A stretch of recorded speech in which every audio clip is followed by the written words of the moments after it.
Recently तुम्ही बघितलं असेल की एक ट्रेन स्टेशनवर एक महिलाची 4 पॅसेंजर्सनी मिळून डिलिव्हरी केली आहे.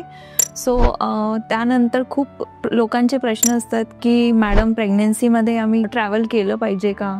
केलं पाहिजे तर ते किती सेफ आहे? तर चला आपण बघूया. प्रेग्नन्सीमध्ये आपण ट्रॅव्हल करू शकतो, पण ते प्रत्येकांना सेफ नसतं. तर चला आपण डिस्कस करूया. फर्स्ट ट्रायमिस्टर म्हणजे फर्स्ट 3 मंथ्स ऑफ प्रेग्नन्सी, त्यामध्ये प्रेग्नन्सीचे सिम्पटम्स खूप असतात, लाईक वॉमिटिंग, नॉझिया, कंटिन्युअस गिडीनेस असणं. सो त्यावेळेला थोडं प्रेग्नन्सीमध्ये ट्रॅव्हल करणं धोकादायक असू शकतं. सेकंड ट्रायमिस्टर जे की 4th month to 6th month पर्यंत असतं, त्यात बेबी स्ट्रॉंग असतो आणि तुम्ही ट्रॅव्हल करू शकता अगर तुम्हाला काही प्रेग्नन्सी रिलेटेड कॉम्प्लिकेशन्स नसतील तर. थर्ड ट्रायमिस्टर म्हणजे आखरीचे 3 महिने 28 वीक्स नंतर थोडासा डायसी सिच्युएशन असते, पण अगर तुम्हाला प्रेग्नन्सी सेफ आहे, काही कॉम्प्लिकेशन नाही आहे, तर तुम्ही डॉक्टरच्या सल्ल्यानुसार ट्रॅव्हल करू शकता.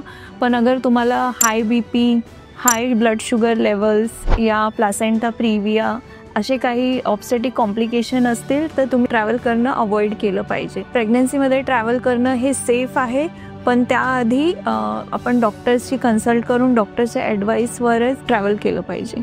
थँक्यू.